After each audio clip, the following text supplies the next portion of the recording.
Hello again in this instalment of Spiritual Wisdom. I'm grateful to all of you who follow me here, and if you're new here, my name is Nicholas, and on my channel I talk about witchcraft, Wicca, paganism, self-love, and all matter of philosophical and spiritual topics. If you're interested in those types of things, please subscribe, join this amazing community here, and click the bell icon so you'll be notified each time I post a new video. Now, today, you know what we're going to be talking about based on the title. Something to be wary of in spiritual and occult circles. So there are many paths to enlightenment, wisdom, harmony, whatever you're looking for in life. There's many ways to achieve a certain objective or a certain goal. But if someone says that their way is the only way, the true way, then you should be very skeptical of that person, because there's no one way to enlightenment. Now in Buddhism, there's a lot of wisdom in Buddhism. I wouldn't say I wholly agree with everything in it, but there's a lot of wisdom in it, and Buddhism talks about how through life, as we experience life will all suffer, and we all do suffer in life. We all go through a period of darkness, and through that stage of darkness we find enlightenment, and only enlightenment is sort of the end of suffering. We must be enlightened, have higher wisdom and knowledge to end suffering. But when it comes to a lot of certain gods and deities, there are certain spirits and deities that belong to a certain religion, and you have to be initiated into a certain religion or tradition in order to work with a certain deity, with some deities. But however, when it comes to a lot of the Egyptian gods, Roman, Greek, as an eclectic pagan witch, many of us solitary eclectic pagan witches, there are certain paths, but let's say Anubis or Goddess Hecate, Isis, there's certain path workings, there's certain temples devoted to these deities. And a lot of these temples do good things in that deity's name, what that deity would approve of, or some good things. You don't necessarily have to do a path working or follow a temple to work with a specific deity. It's like Goddess Hecate, you don't need to go to a temple or do a certain path working to worship and work with Goddess Hecate.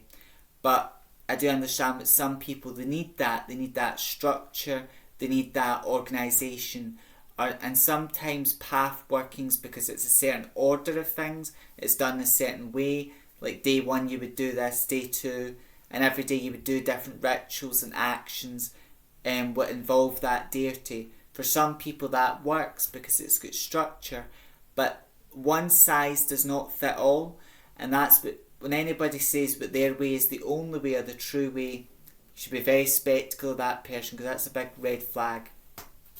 Now, life is many things wrapped into one. Life is a box of chocolates. Life is beautiful. Life also has its hardships and difficulty. But life is also about going down certain roads and making certain decisions.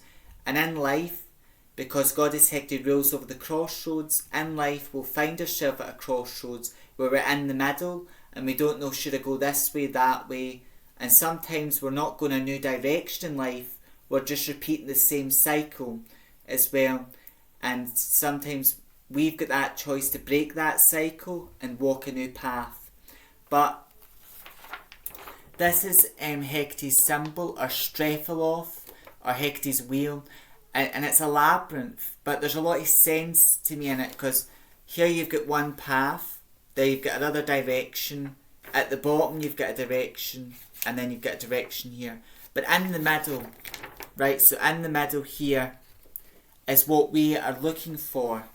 So let's say in the middle of Hecate's symbol, where the star is, it's like a star here, but in the middle, we're looking for peace, we're looking for answers, we're looking for wisdom. Okay, well, for some people, they're going to get those answers by walking, let's say, the Christian path, or maybe the Jewish path, the Muslim path. Some people are going to get those answers. They're going to get to this point when, on the Buddhist path, some people, it'll be more, they're going to get the answers they want about life, about the universe, through practicing witchcraft and walking the journey and the path of being a witch. Some people are going to get the answers there.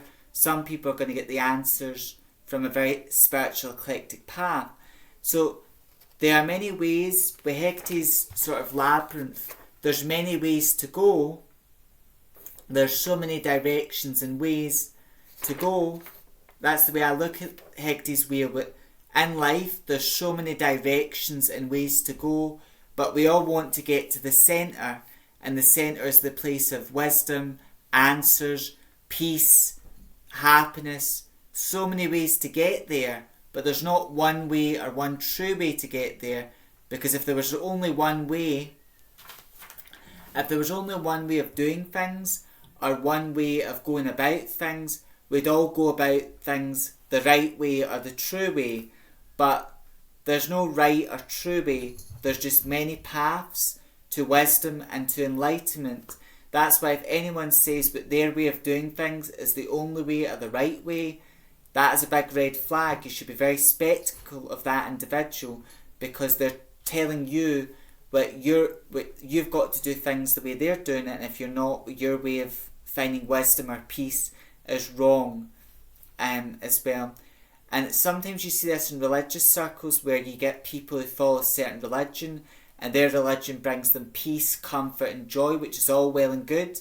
But then someone who's following, let's say, the Jewish path, Muslim path, or they're a pagan, or they're a Druid pagan, someone is condemning that individual who follows so you do sometimes see Christians, not all, but you sometimes see Christians condemn other religions because they're following a different belief system, a different way of life, and that way they're following is bringing them answers, comfort, and helping them in life.